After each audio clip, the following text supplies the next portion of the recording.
I'm not hurt. It's just a flesh wound. Hey, thanks for tuning in today for another episode of Bob's Woodshop. Today we're going to make a broadsword. Check it out.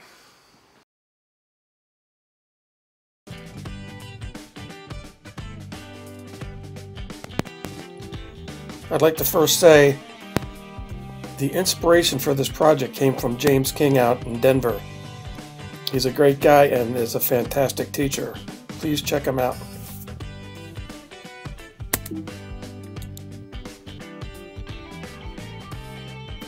So here I've already cut the maple sword blade, and I've put a couple pieces of paduka wood in there. I made it a little proud, and right now I'm just trimming it off. Here I've started to put the sharp edge on, and the sharp edge created a little bit of burning, so I'm going to take that burning off. And here I'm made a little template, and I'm putting the point on the end of the sword.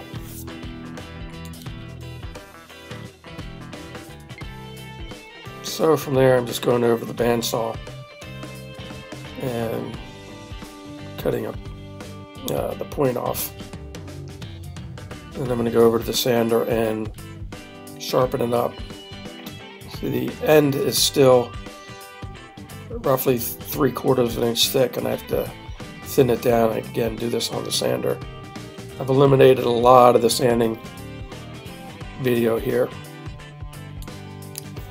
This whole project took me about 5 hours to make, but that included a lunch and a bunch of setting up of video equipment.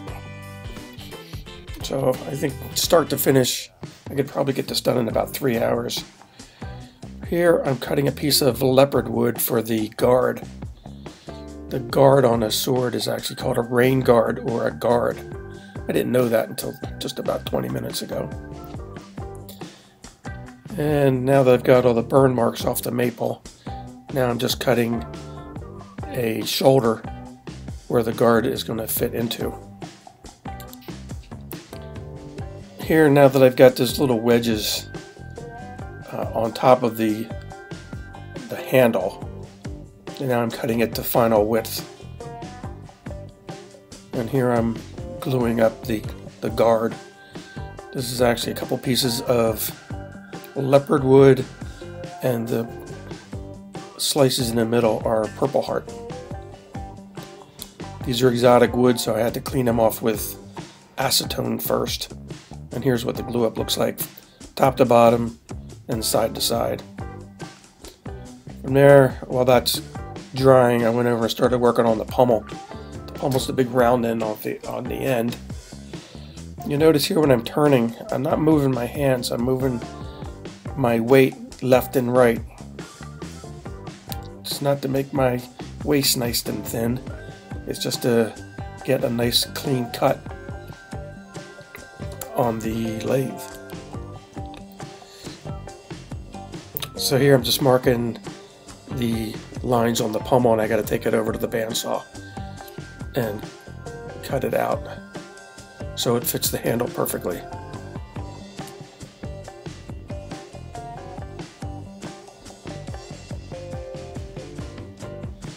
So I've got a wide blade on here, so I got to make some relief cuts.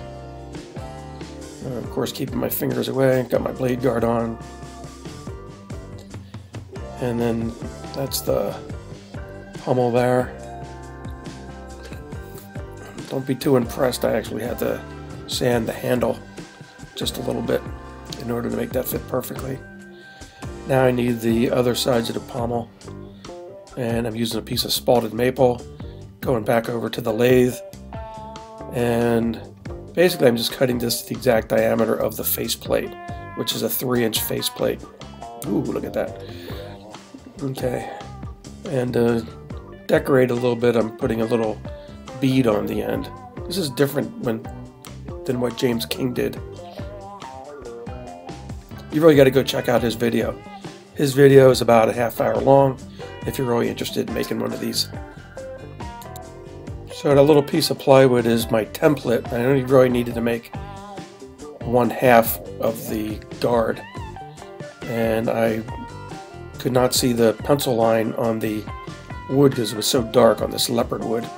So that's why I put the blue tape on there so I could easily see the line. I actually drew the line also in with a Sharpie. So here I'm getting ready to put the guard onto the blade. So I lathered it up pretty good. I got a lot of glue. Of course, I've test fit this several times. This fits on there nice. Bunch of glue and bam! Right into the glue. Sometimes I'm just not paying attention. And then I'm fixing this with my little Grex nailer that you've seen before in my other videos. And now I'm getting ready to put the pommel on. And in order to put this on, I'm using a lot of glue.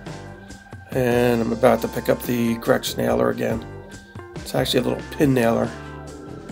And I'm shooting 3/4 inch 23 gauge pins on the sides of this piece of redwood. That redwood is a piece of bloodwood.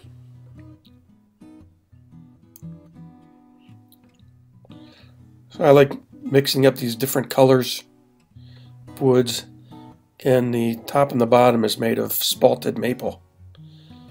And there, it's starting to look like a broadsword. Baby. I'm ready to cut a watermelon in half. So in order to do the top and bottom of the handle, I'm resawing a piece of paduka. Here I'm gluing the paduka onto the handle.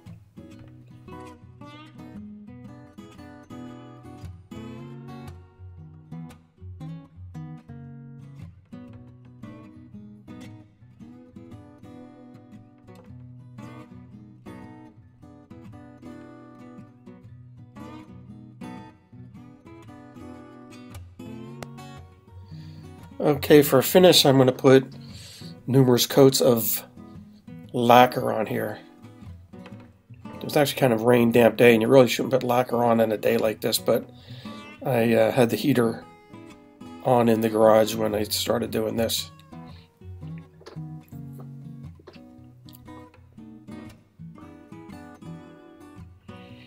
So here's what the finished product is looking like.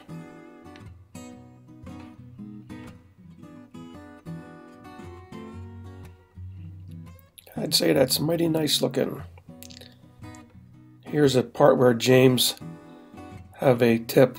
There was a little triangular piece right on top of that handle, and I had to fill that in with some putty.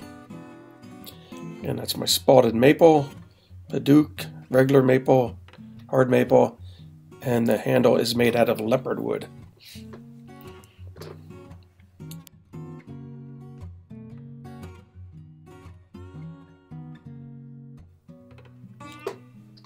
So this project is for my future son-in-law, Josh McGee.